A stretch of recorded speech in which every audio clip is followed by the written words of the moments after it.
मेरे प्यारे बच्चों, मैं आपकी हिंदी की शिक्षिका अंजलि खांडेकर।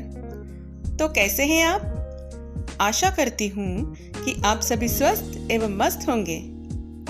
पिछली कक्षा में हमने वर्षा यह बाल गीत सीखा था, तो आज हम वर्षा कहानी पढ़ने वाले हैं। आपको कहानी सुनना पसंद है ना? तो चलो अपनी पाठ्य पुस्तक का पृष्ठ क्रमांक 5 निकालो। कहानी सुनो, समझो और दोहराओ। मतलब आपको ये कहानी सुनना है, समझना है और फिर दोहराना है, मतलब पढ़ना है। 4 वर्ष पहले की बात है। रोहन, गुरमीत, मारिया, हमीद गांव के बाहर बैठे थे। एकाएक आसमान में बादल गड़गड़ाने लगे। बहुत तेज वर्षा शुरू हो गई। चारों ओर पानी भर गया। अब देखो बच्चों, ये पुरानी बात है, 4 वर्ष पहले की बात है। तो ये सब दोस्त रोहन, गुरमीत, मारिया और हमीद, ये लोग सब गांव के बाहर बैठे थे। तब एकाएक क्या हुआ, अचानक से आसमान में बादल गड़गड़ाने लगे। अब गड़गड़ाना मतलब क्या होता है? आवाज करना, है ना। हम बोलते हैं ना बादल गरजना, मतलब बारिश के समय बादलों की आवाज आती है ना, उसे गड़गड़ाना कहते हैं। बहुत तेज वर्षा शुरू हो गई और चारों ओर पानी भर गया। वर्षा थमने के बाद मारिया और रोहन कागज की नावों को पानी में छोड़ने लगे। इतने में जोर की बिजली कड़की। अब देखो, आप भी जब बारिश आती है ना, और बारिश का पानी जब बहता है रोड पर, सड़क पर, तब हम क्या करते हैं? कागज की नाव बनाते हैं और उस पानी में छोड़ते हैं, है ना। तो वो खेल खेलने में बहुत मजा आता है। तो वैसे ही मारिया और रोहन, इन्होंने भी क्या करा? कागज की नाव बनाई और पानी में छोड़ने लगे। तो अब अचानक क्या हुआ? बिजली की कड़कड़ाने की आवाज आई। तो हमीद फिसल कर गिर गया। गुरमीत चिल्ला पड़ा। अब क्या हुआ? बच्चों का ध्यान नहीं था, वो खेलने में लगे थे। मतलब आवाज जब बहुत जोर से आती है ना, तो हम भी डर जाते हैं ना। तो वैसे ही हमीद डर गया और वो फिसल कर गिर गया, और गुरमीत डर के मारे चिल्ला पड़ा। और चरवाहा डरकर पेड़ से सटकर खड़ा हो गया। क्या सटकर खड़ा होना मतलब क्या होता है?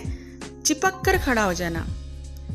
उसी रास्ते से छाता लिए दीनानाथ जी सोहन के साथ जा रहे थे।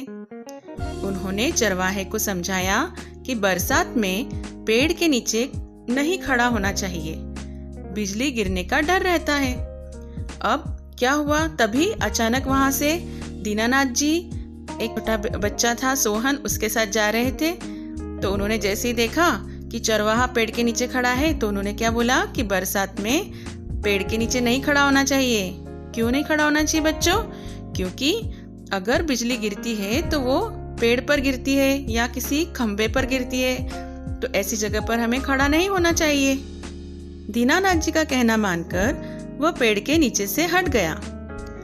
तभी उसी पेड़ पर कड़कड़ाते हुए बिजली गिरी। पेड़ टूटकर गिर गया। बड़ों का कहना मानने के कारण चरवाहे की जान बच गई। चरवाहे ने दीनानाथ जी को धन्यवाद कहा। सभी अपने अपने घर चले गए। अब क्या हुआ? दीनानाथ जी ने चरवाहे को कहा था ना, पेड़ के नीचे से हट जाओ, तो उसने दीनानाथ जी का कहना माना और वो पेड़ के नीचे से हट गया, है ना। अगर आपको आपके बड़े कुछ कहते हैं ना बच्चों, तो उनका कहना हमें हमेशा मानना चाहिए, क्योंकि उनको कुछ अनुभव होते हैं, उसी के आधार पर वो हमें बातें सिखाते हैं। तो हमें हमेशा उनकी बात मानना चाहिए। तो जैसे ही वो पेड़ के नीचे से हटा चरवाहा, तो बिजली किस पर गिर गई? पेड़ पर गिरी, और पेड़ उसके कारण टूटकर नीचे गिर गया और उस चरवाहे की जान बच गई। अगर वो नहीं मानता तो शायद से वो मर जाता, है ना। इसीलिए चरवाहे ने दीनानाथ जी को क्या कहा? धन्यवाद कहा, और सभी अपने अपने घर चले गए। तो आपको कहानी समझ में आई? तो इस कहानी से हमें क्या शिक्षा मिलती है? तो इस कहानी से हमें यह शिक्षा मिलती है कि हमें हमेशा हमारे बड़ों का कहना मानना चाहिए। तो तो अब आपका आज का गृह कार्य। आज आपको क्या करना है, इस कहानी को आपको पढ़ना है और उसके बाद में आपको कुछ प्रश्न उत्तर दूंगी इस कहानी के। वह आपको हिंदी की नोटबुक में सुंदर अक्षर में लिखना है और याद करना है। तो बच्चों, अगली कक्षा में हम कुछ नया सीखेंगे। तो तब तक के लिए आप स्वस्थ रहिए, मस्त रहिए और सबसे जरूरी, आप अपने घर पर सुरक्षित रहिए।